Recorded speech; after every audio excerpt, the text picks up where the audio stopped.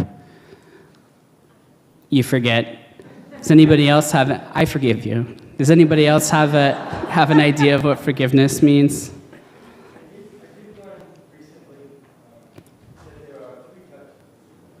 There are 3 whole types of forgiveness.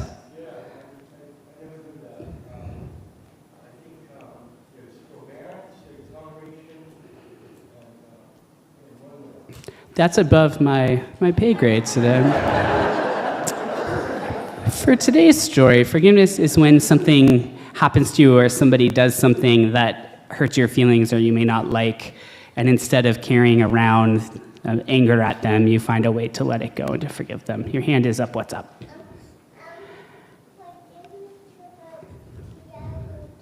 It is about love and care. That's a great answer. Thank you. So this is a long story. I'm gonna ad-lib on some of it, so we're not gonna read the whole thing, but I'll give you the basic gist. It's by a man named Desmond Tutu. Have you ever heard of that person?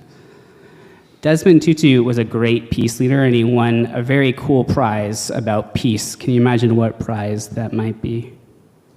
The Nobel Peace Prize. So he was quite good at peace.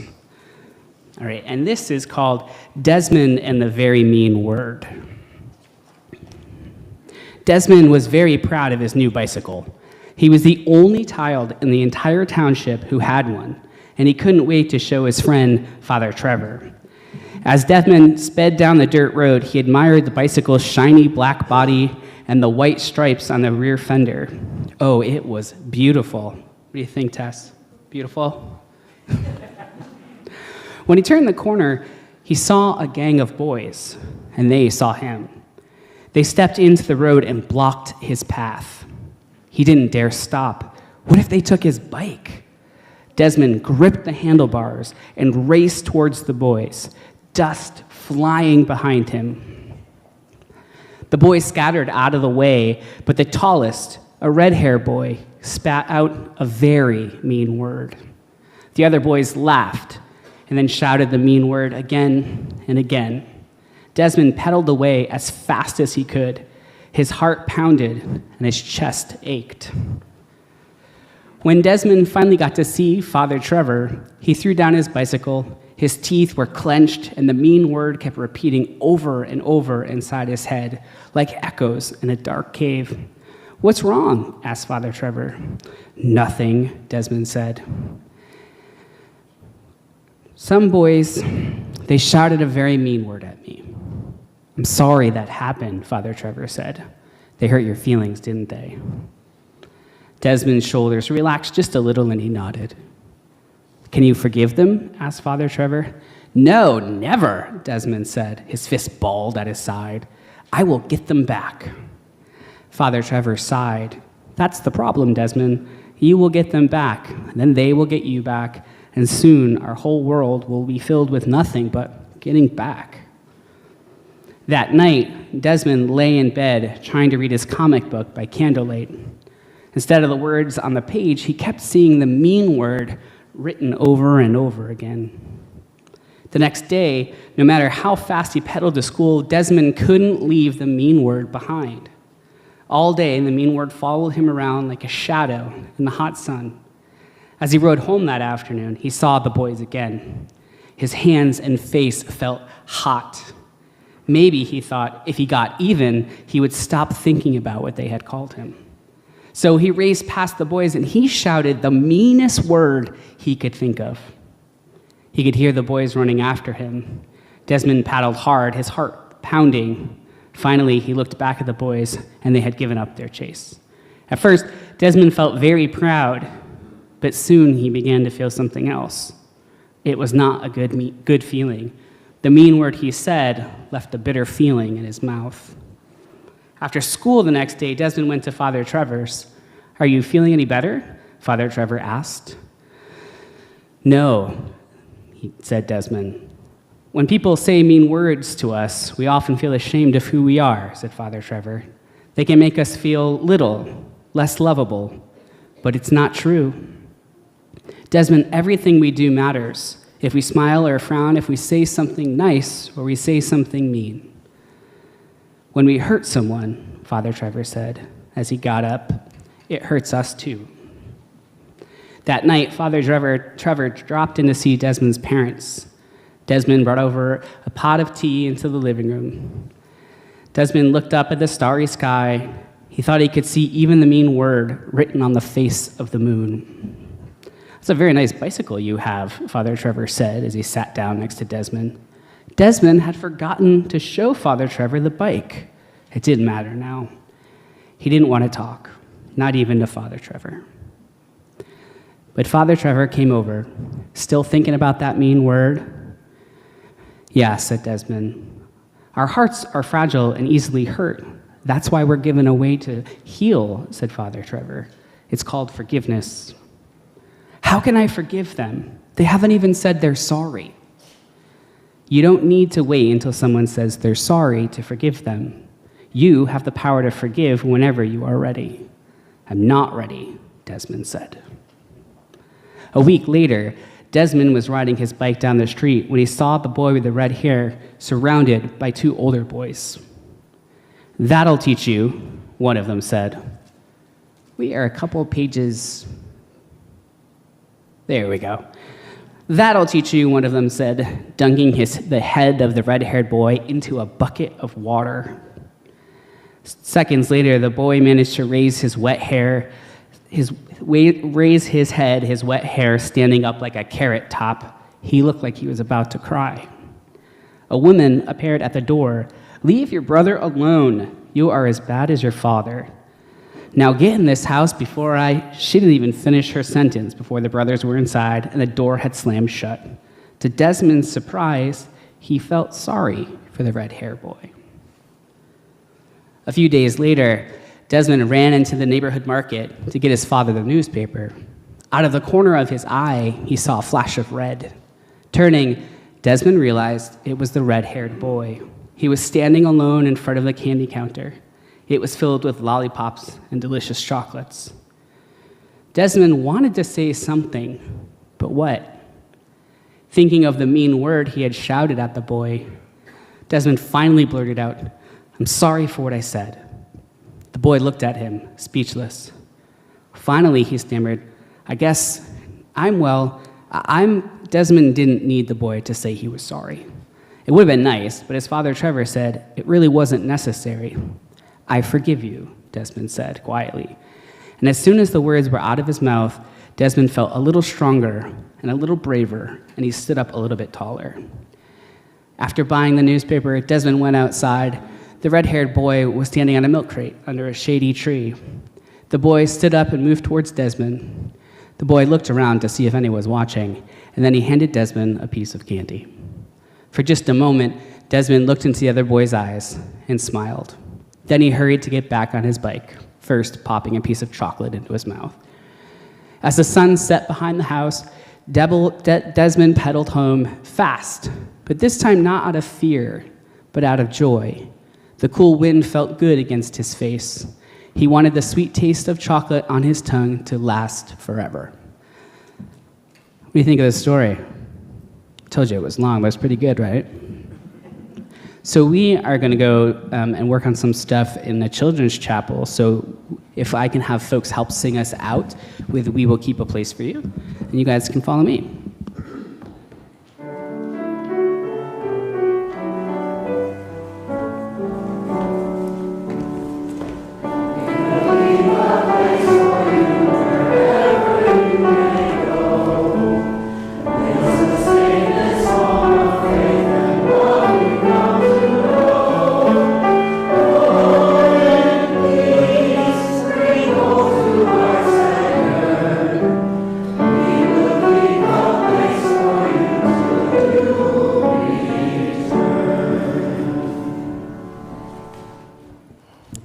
Good morning. I'm Mary Larson, a member of the Pastoral Care Committee, and I'm here to read the joys and concerns for today.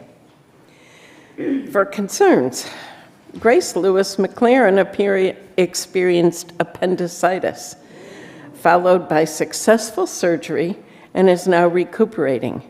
She's grateful for the care of her family and her adopted kitten, Biscuit, who are gently tending to her needs. And from Sienna Dode, friends, I need your help. If you hear of a job, please let me know. Walmart is not working for me. And she's serious.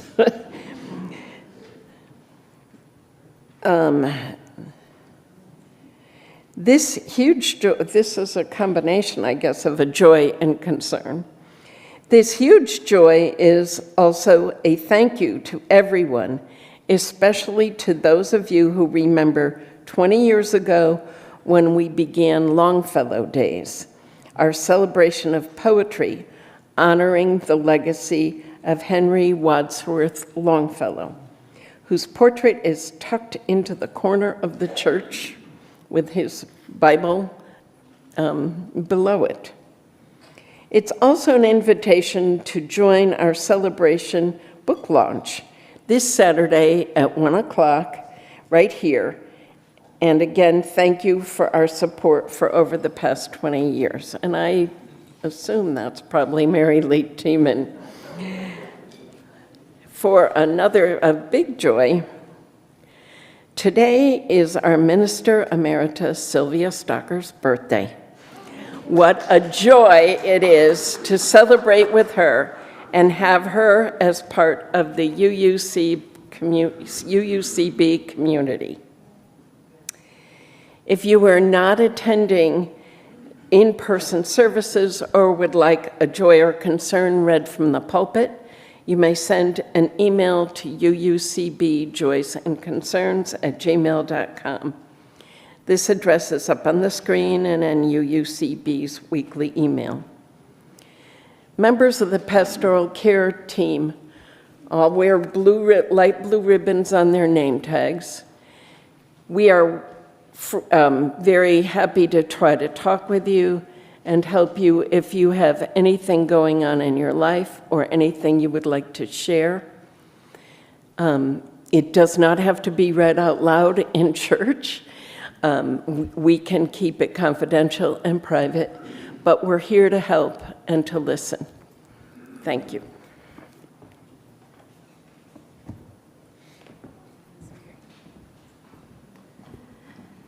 Would you join me in a time of prayer and contemplation? And I'd like to begin today by acknowledging that yesterday was International Holocaust Remembrance Day. And every year, the international community remembers the millions of lives lost. We remember in the hopes that such a human tragedy will never happen again. And this year, the remembering takes on additional weight because we're so keenly aware of the current war. So I want to offer this prayer that comes from the Reformed Jewish tradition and ask you to join our hearts together as we pray this with people around the world.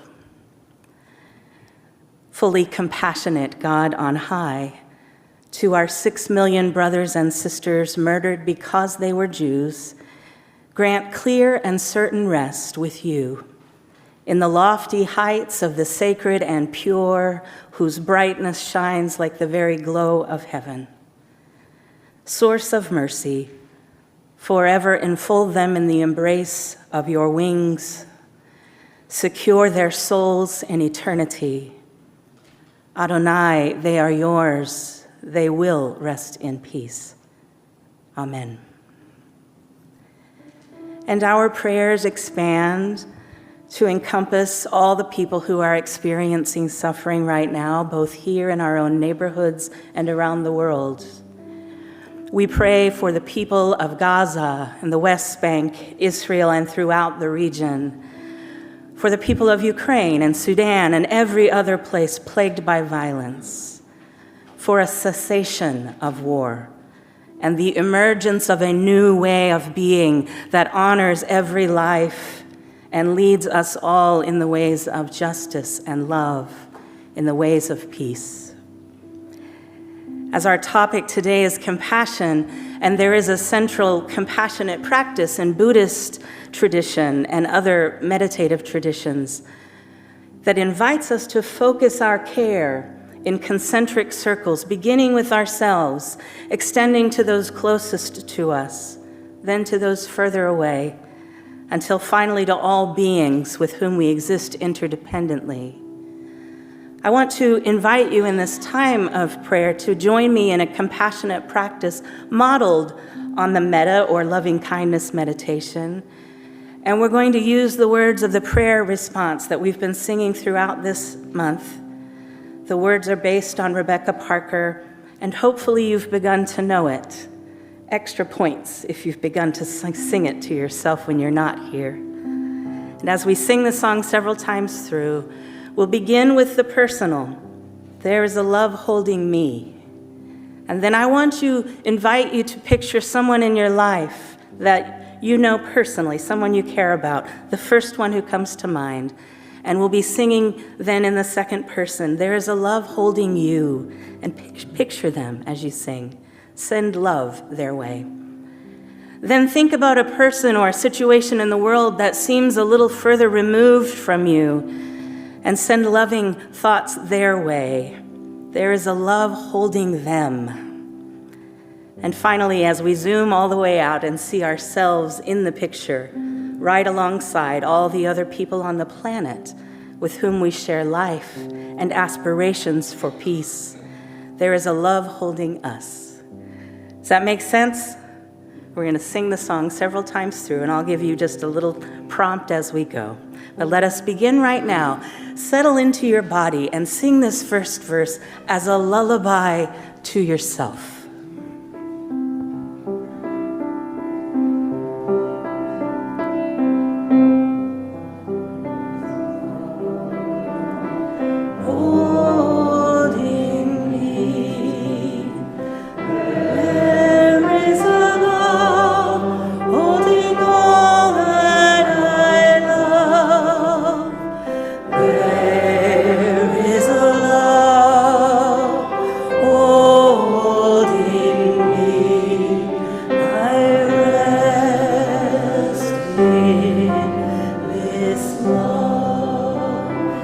Picture someone else in your life that's close to you. Sing this song to them. Holding you, there is a love holding all that you love. There is a love holding you. Please rest in this love. Someone further away, put their picture in your mind. There is a love holding them. There is a love holding all that they love. There is a love holding them. They rest in this love. And now all of us together. There is a love holding us.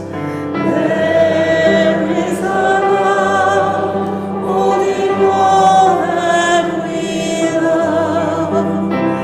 There is a love holding us. We rest in this love.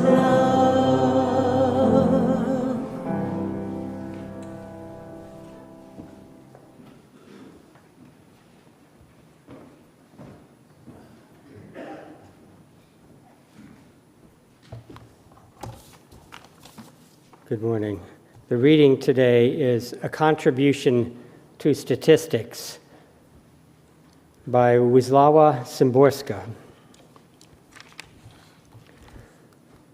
Out of 100 people, those who always know better, 52. Doubting every step, nearly all the rest. Glad to lend a hand if it doesn't take too long, as high as 49. Always good because they can't be otherwise. 4, well, maybe 5. Able to admire without envy, 18. Suffering illusions induced by fleeting youth, 60, give or take a few. Not to be taken lightly, 40 and 4. Living in constant fear of someone or something, 77. Capable of happiness, 20-something, tops. Harmless singly, savage in crowds, half at least. Cruel when forced by circumstances. Better not to know even ballpark figures. Wise after the fact, just a couple more than wise before it. Taking only things from life, 30. I wish I were wrong. Hunched in pain, no flashlight in the dark, 83, sooner or later. Righteous, 35, which is a lot. Righteous and understanding, 3. Worthy of compassion, 99. Mortal, 100 out of 100. Thus far, this figure still remains unchanged.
Seasons of love.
That song takes me back.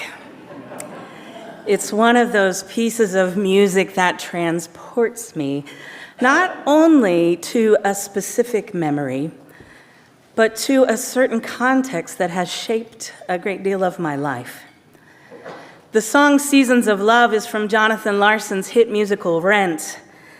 First produced in 1996, it was set against the HIV/AIDS crisis, and it centers on a group of friends in New York City trying to find ways to live authentically and with joy in the midst of such fear and rage and grief. Incidentally, Jonathan Larson died the night before the premiere of the show.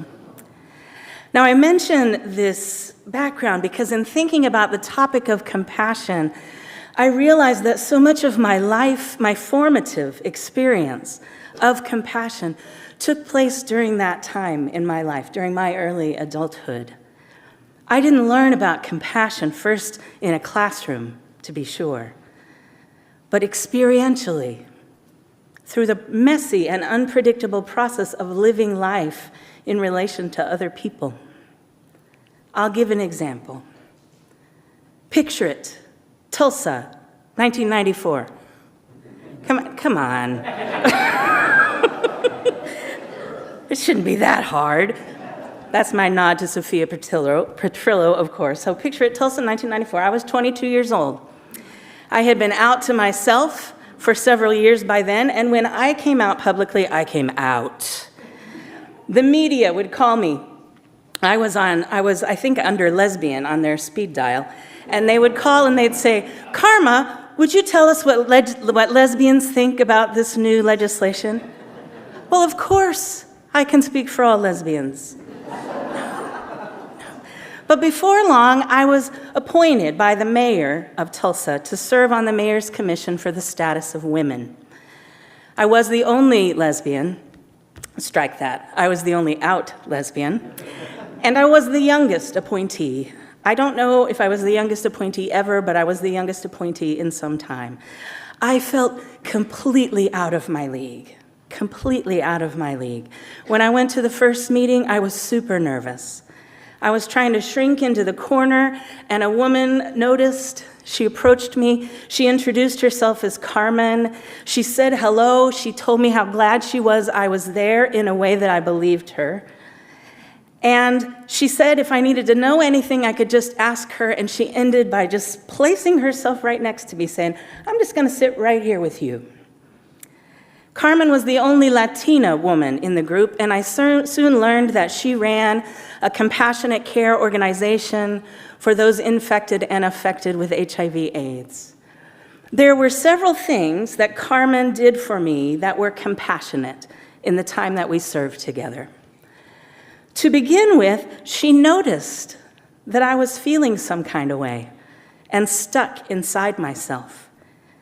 She anticipated that someone as young as I was might be a wee bit intimidated in those hallowed halls of government. And she opened up her own heart and her story in ways that built a bridge and formed a foundation for me. When every single person around that very large, very heavy table just had to make a remark about how young I was. By the way, this can come across as very dismissive of young people, in case you didn't know that. But when every single person just had to remark on how young I was, Carmen stood up and pointed out the gifts that come along with youth. Not long after we met, Carmen came along with me on one of the AIDS activism groups my church was running. We called ourselves the Condom Crusaders.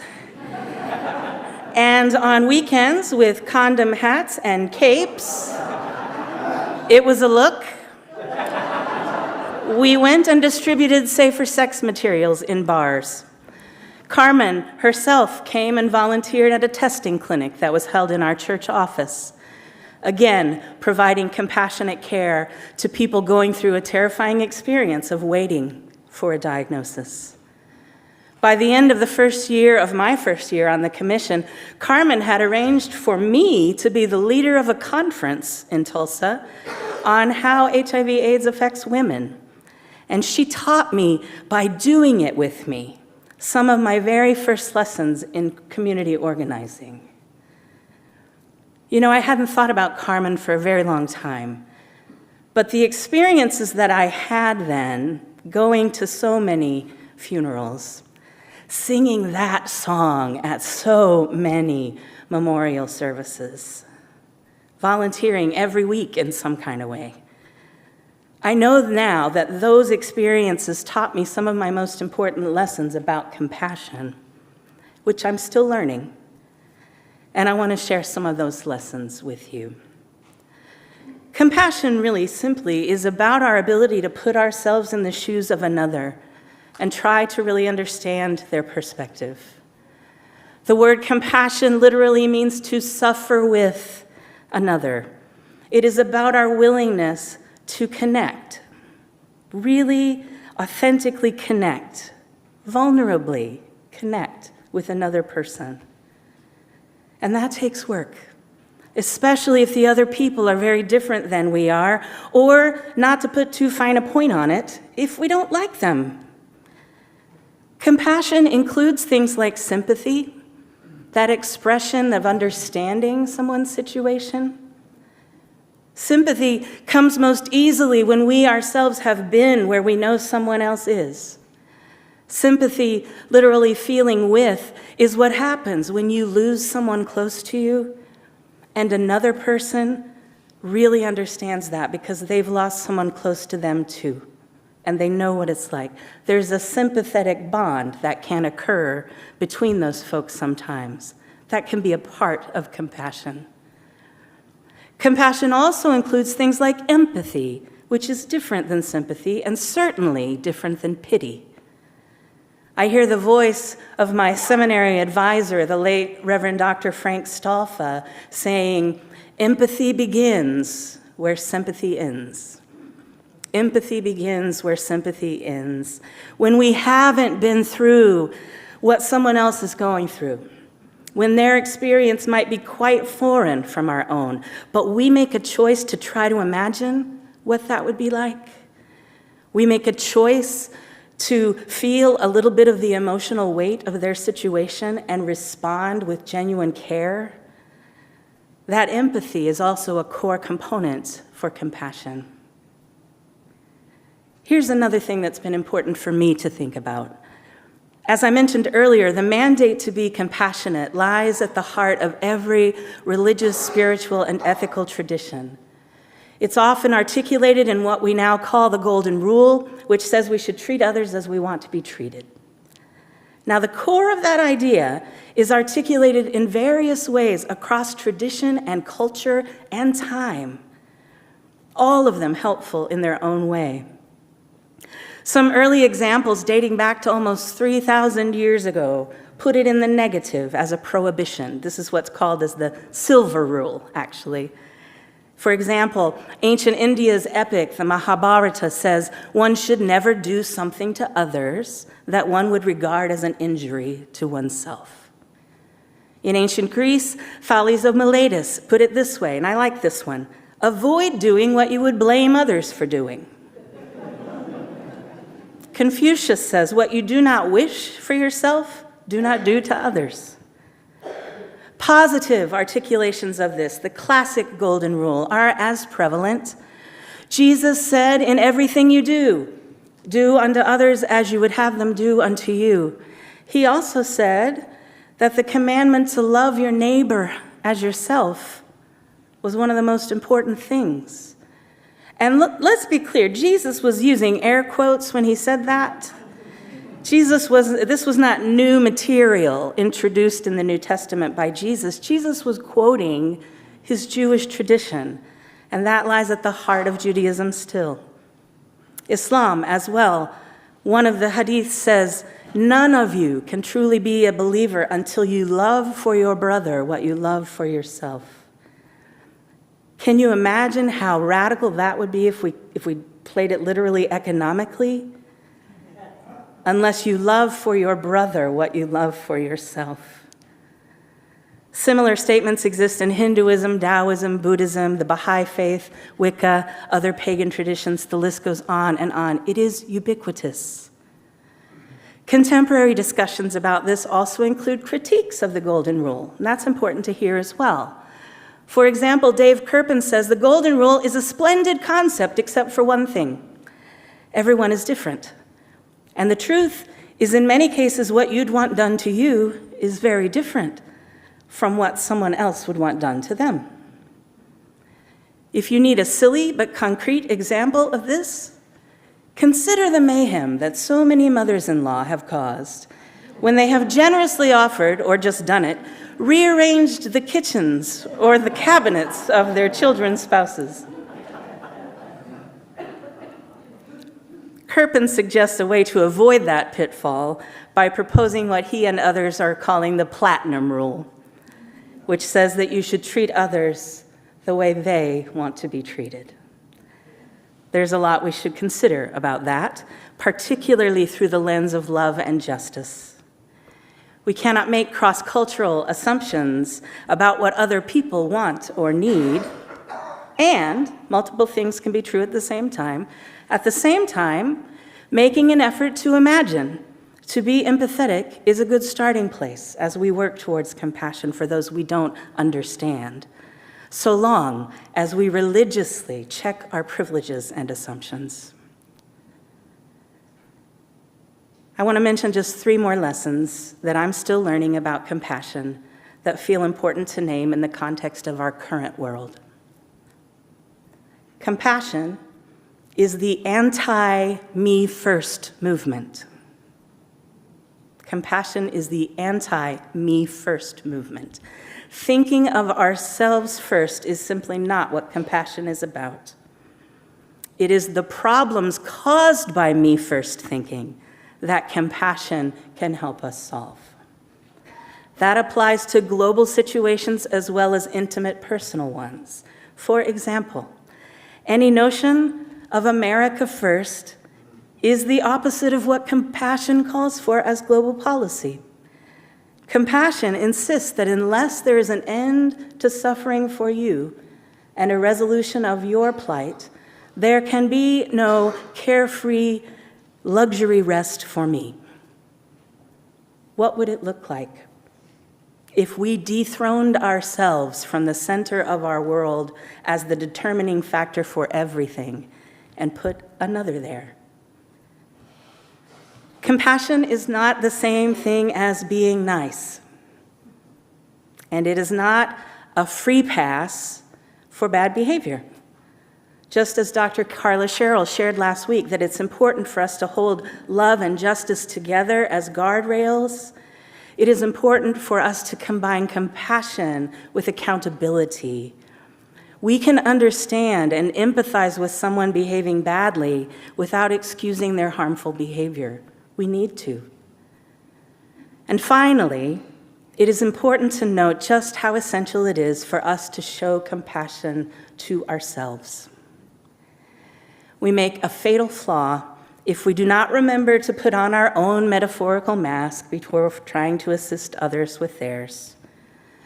In other words, it's important when we're trying to dethrone ourselves that we do not denigrate or neglect ourselves by taking us out of the picture altogether. That's also not what compassion is about.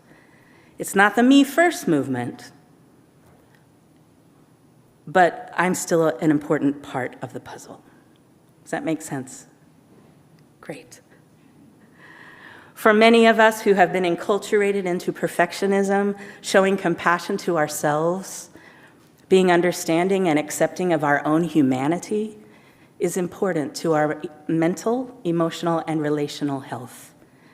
And it's a special challenge for any of us who have experienced abuse or oppression or marginalization based on something that makes us who we are, especially if we have internalized ourselves the lie that we are not worthy. When that is the case, finding a way to be compassionate with ourselves is a vital survival skill. And if we don't find a way to be compassionate with ourselves, our capacities for being compassionate with others are diminished. Friends, I'm pretty sure the lessons in compassion that all of us have learned and are still learning are going to be needed more than ever this year. Already we can observe and feel, perhaps, a rising polarization in the politics of 2024. I have some trepidation about it, and I do not feel the least bit alone in that feeling. It feels like a biblical gird your loins kind of moment. And compassion is one thing that if we focus on it, if we wrap ourselves in it, can guard us from the divisiveness that threatens to undo us. Compassion brings us together and expands the scope of our concern to include others when the powers rely on us staying separated and in false competition with one another. But we don't have to live by those rules. It has not worked out well for us so far. We need one another, and compassion is a powerful force with the potential to connect us, help us really listen, move us towards understanding, and when needed, transform enemies into friends. That's not nothing. Sometimes it's everything. Let us make room in our hearts and in the busy, overscheduled agendas of our lives to focus on compassion. May we learn it, may we practice it, may we bless others with it when we share it, and may we find healing when it lands on us. May it be so.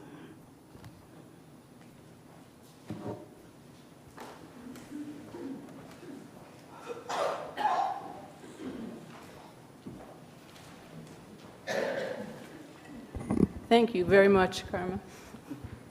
My name is Pat Moore. This is a time in the service where we receive the offering. What is it?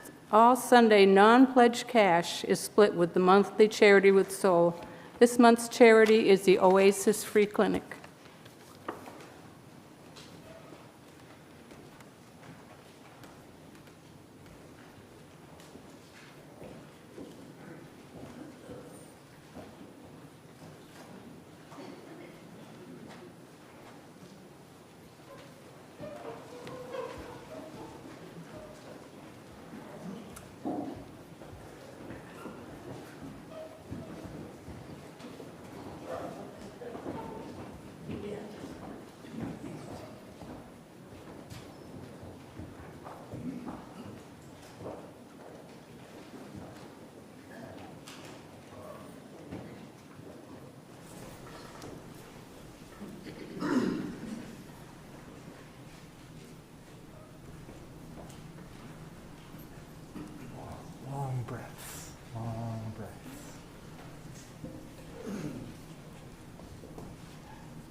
And our closing hymn is number 131, and the words will appear also on your screen if you would rise as you are able as we sing Love Will Guide Us.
May you be seated. If only to hear this final challenge.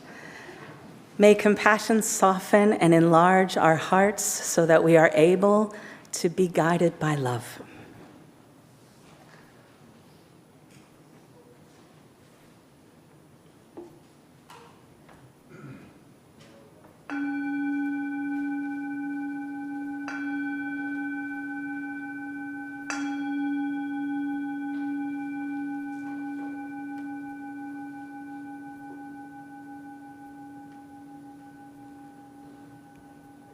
Please go in peace and greet your neighbors.